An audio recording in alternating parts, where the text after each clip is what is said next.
एकजुटता की भावना आए और उस देश के लोग एकत्रित हुए, बस एकता की भावना उनके अंदर जागृत हो, अलग अलग तरह का साम्राज्य नहीं बने। ये नेपोलियन बोनापार्ट का था। इसीलिए नेपोलियन बोनापार्ट ने अपने जीवन काल में 60 युद्ध किया, ये आप लोग जानते हैं। और इस युद्ध में कभी नहीं हारा वो।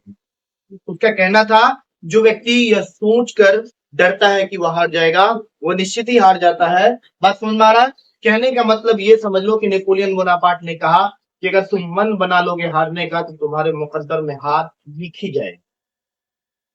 ठीक है, कहा जाता है कि अगर मान लिया तो हार गया, ठान लिया तो जीत गया। ठीक है, मानने पर हार हो जाती है और ठानने पर जीत हो जाती है। बस दैट्स द मोटिवेटेड लाइन था नेपोलियन बोनापार्ट के बारे में। नेपोलियन बोनापार्ट फ्रांस का किंग था, किंग ऑफ फ्रांस। यूरोप में राष्ट्रवादी भावनाओं को जगाने में अगर किसी का योगदान सर्वप्रथम अगर देखेंगे, हम इनिशियल स्टेज में देखेंगे तो नेपोलियन बोनापार्ट का। ठीक है, चलिए, जब नेपोलियन बोनापार्ट 1815 में वाटरलू की लड़ाई में हार गया तो 1815 में ही क्या हुआ, एक कॉन्फ्रेंस हुआ जिसको कहते हैं वियना सम्मेलन हुआ। ये याद रखिएगा, वियना सम्मेलन हुआ। ठीक, ये ऑस्ट्रिया की राजधानी वियना में हुआ था। इस सम्मेलन में इटली, ऑस्ट्रिया, अन्य जो सहयोगी देश थे वो सब लोग, सबके प्रतिनिधि आए थे, है ना। और सबका एक ही मकसद था, सबका एक ही टारगेट था, एम था, राष्ट्रवादी भावना को आगे कैसे बढ़ाना है। इसीलिए आप जानते होंगे जनाब मेटरनिक के बारे में सुने होंगे नाम, मेटरनिक। देखो, इस मेटरनिक के बारे में अगर पढ़ोगे तो 3 लाइन में बस पढ़ो। पहला 1802 ही लाइन में पढ़ा गया, 1809 से लेकर 1815 और 1815 से लेकर 1848, ये याद रखना है। हमने कहा था कि देखो नेपोलियन बोनापार्ट ने 1809 से लेकर 15 तक में क्या किया, ऑस्ट्रिया का विकास किया, ऑस्ट्रिया का विकास किया, है ना। यानी 9 से लेकर 15 तक ऑस्ट्रिया के डेवलपमेंट पे काम किया। डेवलपिंग जो एजेंडा था ऑस्ट्रिया का, उस पे वो वर्क किया। ठीक है, और 1815 से लेकर 1848 में एक खास मुकाम दिला दिया। ठीक है ना, मतलब ये कह रहे हैं खास मुकाम दिला दिया किस पे, यूरोपीय मानचित्र, यूरोपीय मानचित्र, यूरोप के नक्शा पे मुकाम दिलाना मतलब क्या हुआ, स्पेशल जगह दिलाना मतलब क्या हुआ, यूरोप के नक्शा पे ऑस्ट्रिया को, ऑस्ट्रिया के डेवलपमेंट को इसने शो किया। यूरोप में अन्य देश में भी ऑस्ट्रिया छा गया कि देखो मेटरनिक ऑस्ट्रिया में कितना अच्छा डेवलप किया है, मेटरनिक ऑस्ट्रिया का कितना अच्छा से विकास किया। बस समझ मारा। इसीलिए 1815 से लेकर 1848 तक के काल को ऑस्ट्रिया में नाम दे दिया गया मेटरनिक युग, एक एरा बता दिया गया, Metternich era, the era of Metternich, युग, एक तरह का युग कह दिया गया कि 15 से लेकर 48 तक जितना भी साल होगा, चाहे वो 33 साल हो या जितना भी हो, ये सारा मेटरनिक युग के अंतर्गत आ जाएगा। ठीक है, याद रखिएगा मेटरनिक ऑस्ट्रिया का चांसलर बना। हमने कहा था कि देखो चांसलर जो होता है वो प्रधानमंत्री के समकक्ष पोस्ट होता है, पद होता है। पहले क्या था कि पहले प्रधानमंत्री का पद कुछ कुछ देशों में था और कुछ कुछ देशों में प्रधानमंत्री का पद नहीं हुआ करता था, तो पहले चांसलर का पद होता।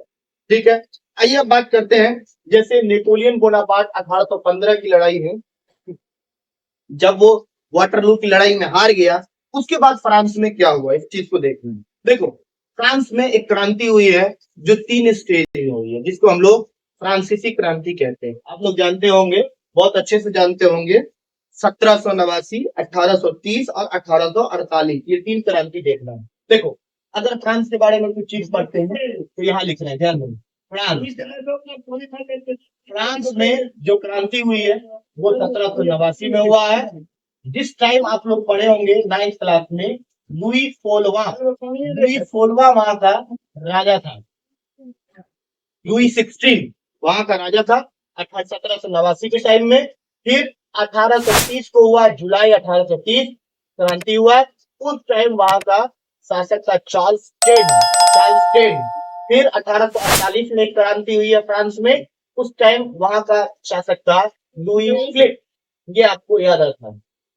कुछ अच्छी चीजें याद रखिए कि जो 1789 में जो क्रांति हुई है फ्रांस में फ्रांस का क्या बोलते हैं, फ्रांस में जो राजशाही शासन था, जो राजशाही शासन से जो जनता त्रस्त थी, परेशान थी, तो जनता ने जो 1789 में लुई 16 के खिलाफ जो क्रांति किया है, उस क्रांति का असर जुलाई 1830 में देखने को मिला।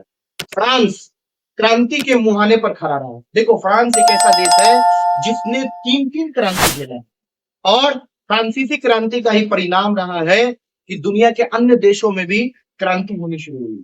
याद रखिएगा। जिसके बाद देखिएगा 1857 में अपने भारत देश में क्रांति हुई है। 1857 का विद्रोह, जिसमें हम लोगों ने अंग्रेजों के साथ एक ऐसी क्रांति की है जिसमें दो दो हाथ करने का फैसला किया। दो तरह का दल बन गया था, एक उदारवादी दल और एक उग्रवादी दल। बात समझ में आ रहा है कि नहीं समझ में आ रहा है? उदारवादी दल में महात्मा गांधी लीडर थे, उदारवादी थे, प्रेम उदार मोहब्बत से चाहते थे कि हमको जो है अंग्रेज हमारे भारत देश को आजाद कर दे और लीव करके चला जाए। लेकिन लाल बाल पाल, लाला लाजपत राय, बाल गंगाधर तिलक, बिपिन चंद्र पाल, इन 3 नेताओं ने उग्रवादी दल को अपनाया, उग्रवादी रुख को अपनाया। कहा कि आजादी ऐसे नहीं मिलेगी, भारत इस तरह से आजाद नहीं होगा, भारत को आजाद करने के लिए उग्रवादी भावनाओं को अपनाना पड़ेगा। तो ये याद रखिएगा, जब हम भारत के राष्ट्रवाद में घुसेंगे, जब एंट्री करेंगे nationalism in India, that's a very important chapter, उसमें हम लोग चलेंगे तो इस सब चीजों को देख लेंगे जो आपको पढ़ना है। जुलाई 1830 की क्रांति, इसको देख लीजिए थोड़ा सा क्या होता है। देखिए जुलाई 1830 में तो आप लोग जानते हैं कि वहां का राजा चार्ल्स टेन था।